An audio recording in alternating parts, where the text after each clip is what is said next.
বাংলাদেশের রাজনীতিতে চিরশত্রু আওয়ামী লীগ আর বিএনপি সাপ আর ভেজির সম্পর্ক, কিন্তু এবারে নির্বাচনে এমন এক অবিশ্বাস্য ঘটনা ঘটতে যাচ্ছে যা আপনার কল্পনার বাহিরে। একবার ভাবুন তো, আওয়ামী লীগ নিজে ক্ষমতা না এসে বিএনপিকে ক্ষমতা বসাচ্ছে, আর বিএনপি সেই ফাঁদে পা দিয়ে আওয়ামী লীগের পাতা ফাঁদেই হাঁটছে। বিশ্বাস হচ্ছে না? মনে হচ্ছে গাঁজাখুরি গল্প, কিন্তু না, দেশের রাজনীতির অন্তর্মহলে এখন এই চিত্রনাট্যই লেখা হচ্ছে। আজকের এই ভিডিওতে আমরা উন্মোচন করব এমন এক গভীর ষড়যন্ত্রের জাল যা শুনলে আপনার পায়ের নিচ থেকে মাটি সরে যাবে। কেন আওয়ামী লীগ তার চিরশত্রু বিএনপিকে জেতাতে মরিয়া? কেন নৌকার ভোটাররা এবার ধানের শীষে সিল মারবে? আর কেনই বা তারেক রহমানের দলের কাঁধে চড়ে শেখ হাসিনার দল আবার ফিরে আসবে? আসার স্বপ্ন দেখছে। চলুন রাজনীতির এই ভয়ানক মাস্টার প্ল্যানের ব্যবস্থিত করা যাক। শুরুতে আসা যাক একটি চাঞ্চল্যকর তথ্যে। সম্প্রতি দুটি বেসরকারি সংস্থা কমিউনিকেশন অ্যান্ড রিসার্চ ফাউন্ডেশন বা সিআইআরএফ এবং Bangladesh election and public opinion statistics বা ইপিইউএস যৌথভাবে একটি জরিপ চালিয়েছে। এই জরিপের ফলাফল দেখলে যে কারো চোখ কপালে উঠবে। জরিপ বলছে, যদি আওয়ামী লীগ আগাম নির্বাচনেও নিষিদ্ধ হওয়াকে বা অংশগ্রহণ করে তবে তার বিশাল ভোট ব্যাংকের কি হবে?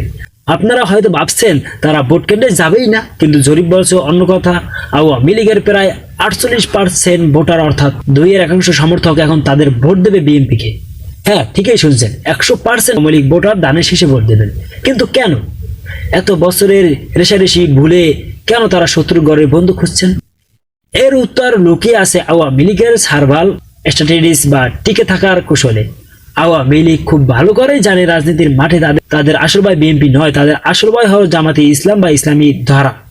রাজনীতি জরিপে আরেকটি অংশ এই ভয়কে আরো স্পষ্ট করে। 2008 সালের পর যারা ভোটার হয়েছেন অর্থাৎ তরুণ প্রজন্ম, তাদের মধ্যে এক বিশাল পরিবর্তন লক্ষ্য করা যাচ্ছে।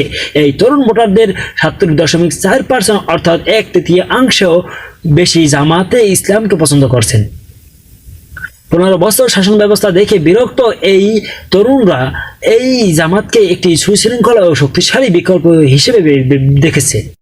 আর এখন আওয়ামী লীগের কলিজায় পানি নেই। আওয়ামী লীগের হাইকমান্ডের অঙ্কটাও খুবই সোজা। যদি বিএনপি ক্ষমতা না আসে এবং ইসলামী শক্তিগুলো বা জামাত যদি এককভাবে ইসলামী শক্তিশালী হয়ে ওঠে, তবে আওয়ামী লীগের অস্তিত্ব চিরতরে মুছে যাওয়ার সম্ভাবনা আছে। জামাত যদি একবার ক্ষমতার স্বাদ পায় বা বড় কোনো শক্তি হিসেবে আবির্ভূত হয়, তবে আওয়ামী লীগের ফেরার সব রাস্তা বন্ধ হয়ে যাবে। তাই তারা চায় তরুণদের এই ভোট বা এবং সরকারি বিরোধী সেন্টিমেন্ট যেন জামাতের বাক্সে না গিয়ে বিএনপির বাক্সে যায়। একে বলা হয় শত্রু আমার বন্ধু নীতি। বিএনপিকে ক্ষমতায় এনে জামাতের একক উত্থান ঠেকানোই এখন আওয়ামী লীগের মূল লক্ষ্য। ইতিমধ্যে মাঠ পর্যায়ে এর প্রমাণ মিলতে শুরু করেছে। মাদারীপুর 1 এবং জামালপুর 1 আসনের মতো বিভিন্ন জায়গায় স্থানীয় আওয়ামী লীগ নেতারা প্রকাশ্যে এমন ইঙ্গিত দিচ্ছেন।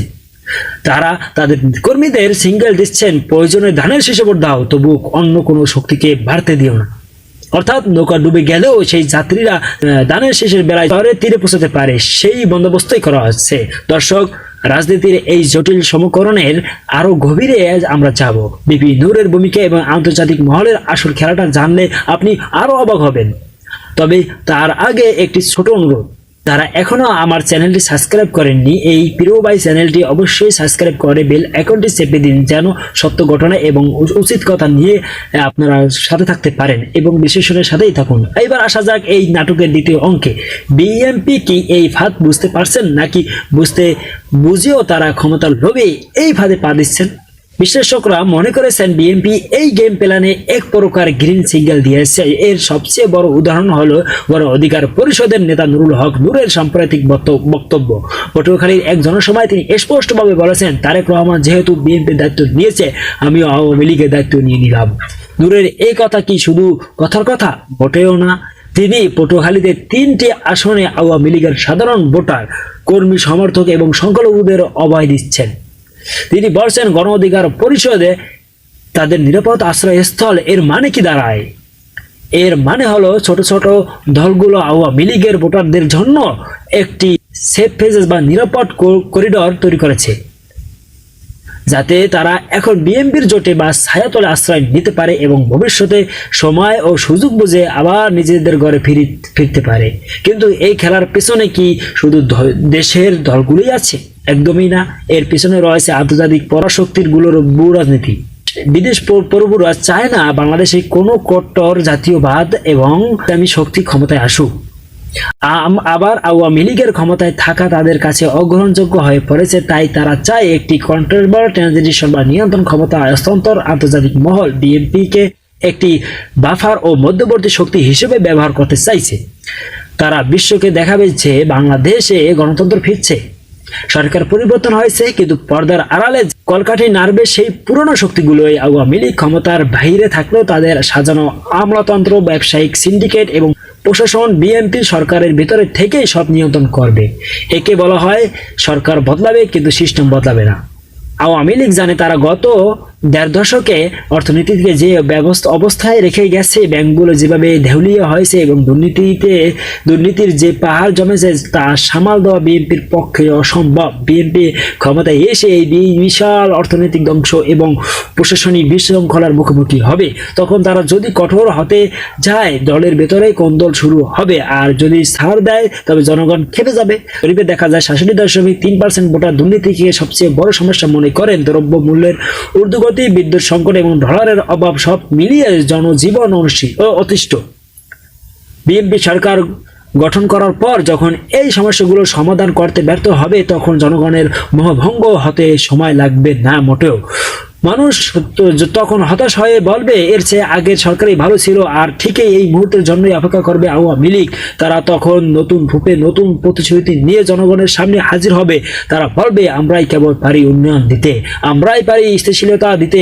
নিজেদের গায়ে সুদ দিয়ে অভিমানের তকমা লাগিয়ে তারা আবার ক্ষমতায় ফেরার চেষ্টা করবে, অর্থাৎ বিএনপিকে দিয়ে ময়লা পরিষ্কার করিয়ে তারপর আবার নিজেরা এসে সিংহাসনে বসার এই হলো নীল নকশা। তাছাড়াও জরিপে দেখা গেছে ৩০%-এরও বেশি ভোটার এখন আর দল দেখে না, তারা দেখেন প্রার্থীর ব্যক্তিগত ইমেজ বা মূর্তি। এই সুযোগটাও আওয়ামী লীগ কাজে লাগাবে। তারা বিএনপি সরকারের ভেতরে ঢুকে আওয়ামী লীগের স্বার্থই রক্ষা করবে। তাহলে বিষয়টা কি দাঁড়ালো? বাংলাদেশের রাজনীতিতে এখন যা চলছে তা কোনো সাধারণ নির্বাচন নয়, এটি একটি দীর্ঘমেয়াদী ধাবা খেলা। আওয়ামী লীগ এখন মরে গিয়ে বেঁচে থাকার কৌশল নিয়েছে। তারা জানে সরাসরি যুদ্ধে এখন জেতা যাবে না, তাই তারা পিছু হটে বিএনপিকে এগিয়ে দিচ্ছে। বিএনপি ক্ষমতায় গিয়ে ব্যর্থতার দায় ভার কাঁধে নেবে, আর আওয়ামী লীগ সেই সুযোগে নিজেদের গুছিয়ে নেবে।